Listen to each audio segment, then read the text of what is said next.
اسی علم کے حوالے سے اس شخص سے متعلق یہ 4 باتیں جو ہیں لکھ دی جاتی ہیں۔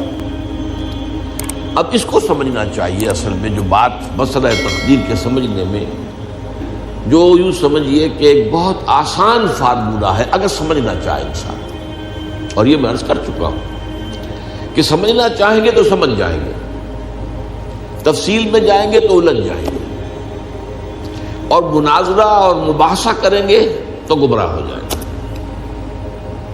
چنانچہ اسی پر میں حدیث آپ کو سنا چکا ہوں کہ ایک مرتبہ حضرت ابو ہریرہ فرماتے ہیں کہ حضور صلی اللہ علیہ وسلم برآمد ہوئے اپنے حجرے سے، اور ہم مسجد کے گوشے میں بیٹھے ہوئے تقدیر کے بارے میں بحث کر رہے تھے، تو آپ شدید ناراض ہوئے، اور اس قدر آپ کا چہرہ مبارک غصے کی وجہ سے سرخ ہو گیا کہ ایسے محسوس ہوا جیسا آپ کے گالوں میں انار کا رس جو ہے وہ ڈال دیا گیا ہے، وہ اس کے اوپر بہا دیا گیا، وہ سرخ قندھاری انار، اس کا تصور کیجیے، وہ عام انار نہیں جس کے اندر وہ رنگ نہیں ہوتا۔ پھر آپ نے فرمایا غصے سے، کیا تمہیں اس بات کا حکم دیا گیا؟ کیا مجھے تمہاری طرف اسی کام کے لیے بھیجا گیا کہ اس مسئلے میں تم بحث کرو؟ عزمت علیکم میں تاکید کر رہا ہوں اس مسئلے میں بحث سے گریز کرو، بحث مت کرو۔ تو یہ مسئلہ اگرچہ اس اعتبار سے بڑا مشکل ہے، اگرچہ سمجھنا چاہیں تو سمجھ سکتے ہیں، لیکن میں ایک اور حدیث بھی آپ کو سنا دوں کہ اس پر ایمان کس قدر لازم ہے۔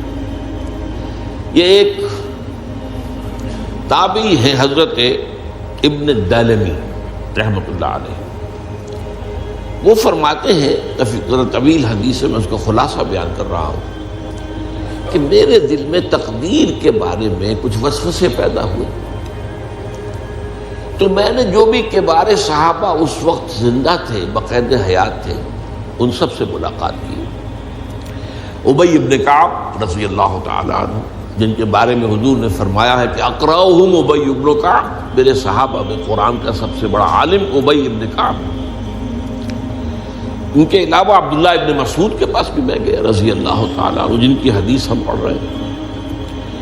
حذیفہ بن یمان کے پاس میں گیا رضی اللہ تعالیٰ عنہ۔ ان سب نے ایک بات یہ کہی کہ دیکھو، ایک بات تو یہ جان لو کہ اللہ تعالیٰ کی قدرت سب شے پر حاوی ہے۔ اللہ تعالیٰ اگر لو ان اللہ عذب اہل سماواتہ واہل ارضہ عذبہم وہو غیر ظالم لہم، اللہ اگر تمام آسمان والوں کو اور تمام زمین والوں کو عذاب دے تو اسے عذاب دینے کا حق حاصل ہے، وہ عذاب دے سکتا ہے بغیر اس کے کہ ہم کہیں کہ وہ ظالم ہے۔ تمام زمین والے اور تمام آسمان والوں میں تو نیکوکار بھی آ گئے۔ یہ اصل میں ایک بڑا اہم مسئلہ ہے کہ جو ہمارے اور معتزلہ کے درمیان مختلف فی ہے۔ معتزلہ ہی کے انداز میں اہل تشیع کا عقیدہ بھی ہے کہ اللہ پر عدل واجب ہے، اہل سنت کے نزدیک اللہ پر کوئی شے واجب نہیں، اللہ کا اختیار مطلق ہے، جو چاہے کرے۔ چنانچہ وہ ظالم کو معاف کر سکتا ہے جب چاہے، اور وہ کسی اچھے آدمی کو عذاب دے سکتا ہے جب چاہے۔ یغفر لمن یشاء ویعذب من یشاء واللہ علی کل شیء قدیر۔ یہ سورہ بقرہ کی آخری آیت میں ہے کہ آیات میں سے ہے، لاسٹ بٹ 3 آیت میں۔ تو اس اعتبار سے اللہ کا ایک تو اختیار مطلق ہے۔ پھر میں زید ابن ثابت کے پاس گیا تو انہوں نے یہی بات مرفوعاً بیان کی کہ میں نے خود حضور سے سنی ہے یہ بات۔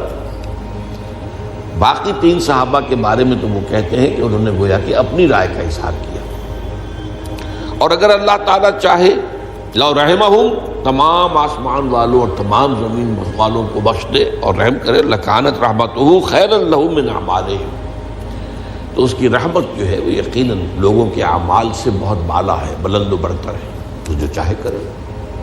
وہ ابو جہل کو بخش دے، کون اعتراض کر سکے گا؟ اور وہ کسی سے بڑے شخص کو جو ہے وہ عذاب دے، کون اعتراض کر سکتا ہے؟ اس اعتبار سے پھر انہوں نے فرمایا وَلَوْ أَنفَقْتَ مِثْلَ أُحَدٍ ذَهَبًا، اور دیکھو ابن الدیلمی جان لو، اگر تم احد کے پہاڑ کے برابر سونا اللہ کی راہ میں خرچ کرو گے فی سبیل اللہ، ما قبل اللہ منک حتی یؤمن بالقدر، اللہ تعالیٰ اسے تم سے قبول نہیں کرے گا جب تک کہ تم تقدیر پر ایمان نہیں رکھو۔ اور اس کے بعد فرمایا اعلم، جان لو، انما اصابک لم یکن لیخطئک، جو چیز تم پر واقع ہوتی ہے، کوئی تکلیف آتی ہے، کوئی حادثہ پیش آتا ہے، وہ تم سے ٹلنے والا تھا ہی نہیں۔ مطلب یہ کہ تم سوچو کاش میں یوں نہ کرتا، یوں کر دیتا، اگر یہ ہو جاتا، وہ ہو جاتا تو میں بچ جاتا، نہیں، وہ تو آنے والی بات تھی، وہ اللہ کی کتاب، وہ اللہ تعالیٰ کے علم قدیم کے اندر پہلے سے لکھا ہوا تھا، تو موجود ہے، تو وہ تو آنی ہی آنی تھی۔ وَأَنَّمَا أَخْطَأَكَ لَمْ يَكُنْ لِيُصِيبَكَ، اور جو چیز کہ تم سے چھوٹ گئی، جاتی رہی، تمہارے ہاتھ سے نکل گئی، ممکن ہی نہیں تھا کہ وہ تمہیں ملتی، وہ اللہ تعالیٰ کا وہ جو علم قدیم ہے اس کے اندر پہلے سے طے ہے۔ وَلَوْ مِتَّ عَلَىٰ غَيْرِ هَٰذَا لَدَخَلْتَ النَّارَ، اگر دیکھو تم غور سے سن لو، اگر اس عقیدے کے سوا کسی اور پر تمہاری موت واقع ہوئی تو جہنم میں داخل ہو جاؤ۔ تو یہ اس ایمان بالقدر کی اہمیت کا معاملہ۔ اب اس کے لیے جو میں کہہ رہا تھا کہ ایک فارمولہ جو سمجھ میں آ سکتا ہے وہ یہ ہے، انگریزی کی جو اصطلاحات کے حوالے سے پہلے میں واضح کروں گا وہ ذرا زیادہ واضح ہے۔ ایک ہے پری نالج، کسی چیز کا علم پہلے سے ہونا، ایک ہے پری ڈیسٹینیشن، کسی شے کا پہلے سے طے پا جانا۔ ان دونوں میں گڑبڑ کا نہیں کرنا چاہیے۔ اللہ کا علم قدیم اس کے جبر کو مستلزم نہیں ہے، اس کا علم ہے یہ کہ تم یہ کرو گے، اس کا مطلب یہ نہیں ہے کہ تم اس کے جبر کے تحت کر رہے ہو۔ اس کی ایک سادہ سی مثال میں دیا کرتا ہوں، پھر میں عرض کروں گا، سمجھنا چاہیں تو یہ فارمولہ بہت کافی ہوتا ہے۔ آپ کسی بچے کے سامنے کوئی کھلونا ڈال دیں، آپ کو تقریباً یقین ہے وہ متوجہ ہوگا، اسے اٹھائے گا۔ ہو سکتا ہے بچہ کسی اور دھن میں ہو اس وقت، ادھر اس کی توجہ کسی اور کو نہ اٹھائے۔ اگر وہ اٹھا لیتا ہے تو آپ کے مجبور کرنے سے تو اس نے نہیں اٹھایا، اس نے تو اٹھایا ہے اپنے انسٹنکٹ کے تحت کہہ لیں، اپنے ارادے کے تحت کہہ لیں، آپ مجبور تو یہ آپ نے کی۔ لیکن اللہ تعالیٰ کا جو اندازہ ہوتا ہے وہ اندازہ، قدر کے معنی اندازہ بھی ہے، میں بیان کر چکا ہوں آپ کو۔ اس کا جو علم قدیم ہے وہ غلط ثابت نہیں ہو سکتا، ظاہر بات ہے کہ پھر تو اعلیٰ کل شیء علیم وہ ہے ہی، اس کا علم قدیم جو ہے اس میں کوئی خطا نہیں ہو سکتی۔ یہ ہے در حقیقت پری نالج اور پری ڈیسٹینیشن، دونوں کے اندر فرق کر لیا جائے، یہ جبر نہیں ہے۔ ہاں اللہ تعالیٰ کا علم ہے، اس علم کے مطابق چیز جو ہے وہ لکھتی گئی ہے، وہ تو ہو کر رہی ہے، ہوتی تو ہے، لیکن اس کے